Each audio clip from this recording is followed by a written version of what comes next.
Não sei se você tem acompanhado, mas tem aparecido várias falas de vereadores gaúchos reclamando das árvores, que as árvores são as responsáveis pelas quedas de barreira nas estradas, etc.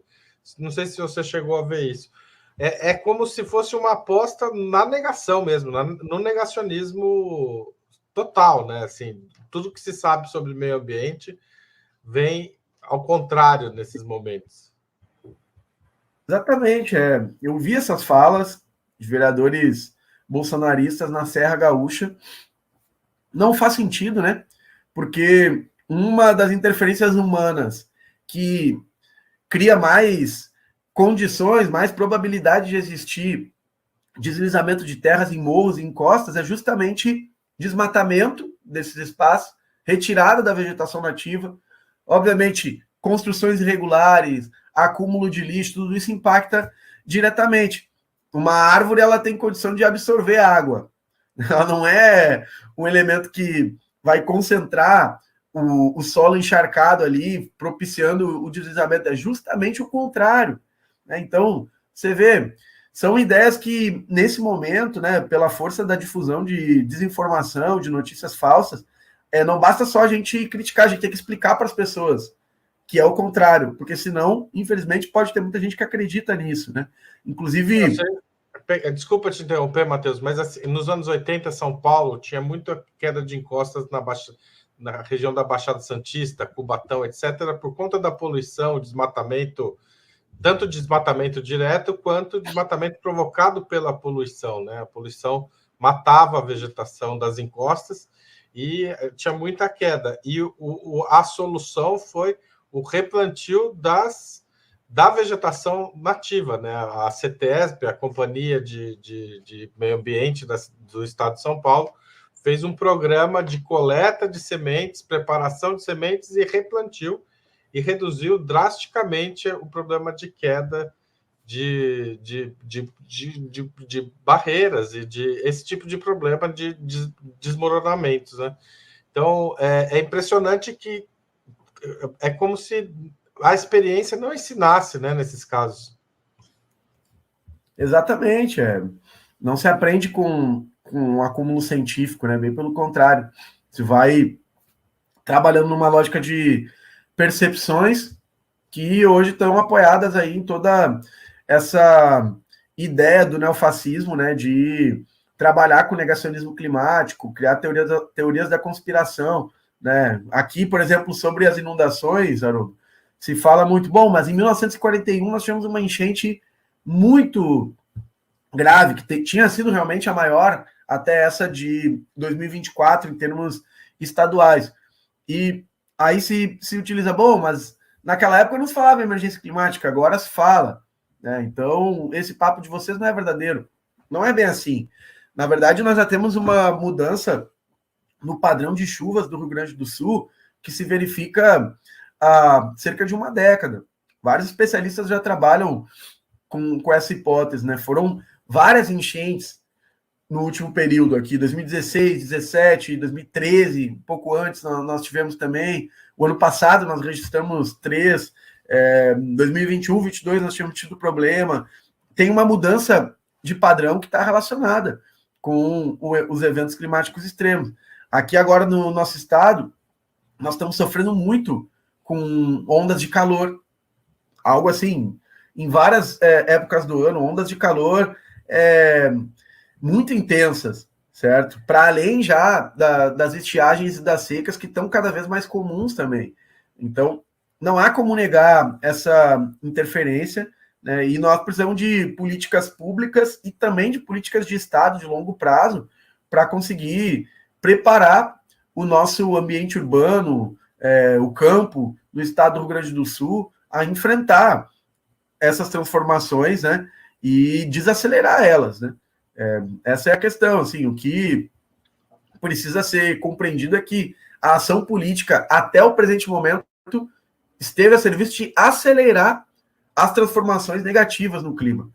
Nós precisamos inverter essa lógica. Como você está vendo a reação do governo federal à situação gaúcha? Olha, eu acho que o governo federal está respondendo de maneira adequada. os anúncios que foram feitos pelo presidente Lula anteontem, eles têm um impacto muito importante, porque já está com um problema central nesse momento, que é a questão da moradia. Então, o presidente Lula fez um compromisso aqui de reconstruir a maioria das casas das pessoas que foram atingidas, né? Isso é importantíssimo. Agora fica a cargo aí das prefeituras operacionalizarem esse mapeamento, e o governo se responsabilizou de fazer isso. Também de passar um valor para compra de bens, né, de imóveis, né, de R$ 5.100, já fazer restituição direta do imposto de renda, a suspensão da dívida, né, por 3 anos sem juros. Acho que é uma medida importante, apesar de eu achar que a gente poderia dar um passo adiante com a anulação total da dívida, porque nesse momento a tendência é que os prejuízos aqui no nosso estado, eles vão para a escala dos centenas de bilhões. É nesse nível que nós estamos falando. Então, nós vamos ter uma década de dificuldades a partir do que aconteceu agora. Por isso, acho que a dívida, ela tem condições materiais. O estado do Rio Grande do Sul nunca existiu uma situação em algum estado da federação como essa, né, para a gente colocar o tema da dívida. Não quero misturar um debate nacionalizado aí, mas então Minas Gerais, Rio de Janeiro, não. O Rio Grande do Sul está vivendo algo que nunca aconteceu em outro estado, certo? Mas mesmo assim, são medidas importantíssimas, né? E o governo está movendo muitos investimentos para diferentes setores. Eu acho que a resposta está adequada. No entanto, eu também acho que o governo federal precisa qualificar a sua capacidade de prevenção, previsibilidade aos eventos climáticos extremos, precisa ter um investimento pesado num sistema de alertas e de prevenção a desastres. Bolsonaro destruiu isso, né? Colocou os recursos lá quase no zero. O governo Lula começou a recompor, mas precisa colocar mais força nesse aspecto. Eu acho que deveria partir do governo federal também uma política de organizar um sistema nacional de defesa civil mais qualificado do que a gente tem agora. Então, criar uma carreira de defesa civil, transformá-la numa profissão, porque as forças militares, elas não são treinadas para lidar nesse tipo de situação. São questões diferentes. Cumprem um papel importante, estão ajudando a salvar vidas, com certeza. Mas nós vamos lidar com uma realidade das próximas décadas de muitos eventos extremos. Então, vale a pena a gente investir numa força realmente civil nesse momento. Inclusive, aí faça um alerta, porque diante dessas situações também se agrava a crise e as disputas de projeto, e eu acho que não é atribuição das Forças Armadas, né, estarem lidando com esse tipo de situação. Isso instiga outras ideias, inclusive, na população, né, para setores que querem aí, como o senador Mourão, né, já estão defendendo muito forte, tem que ter uma GLO no Rio Grande do Sul. Mas por que uma GLO no Rio Grande do Sul? Porque as Forças Armadas é que estão salvando nosso estado. Não, só um pouquinho, certo? Tem uma ação da sociedade civil muito forte, tem uma série de elementos que, nesse momento, estão sendo importantíssimos. Então, nós podemos superar esse tipo de debate apostando na preparação de uma força realmente civil para lidar com isso.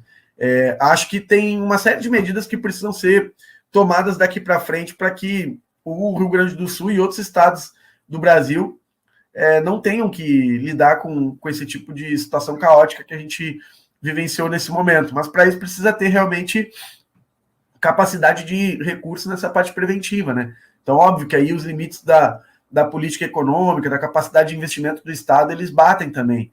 Mas nós estamos diante de uma situação que obriga a refletir, né, a necessidade da gente ter mais investimento nessas áreas.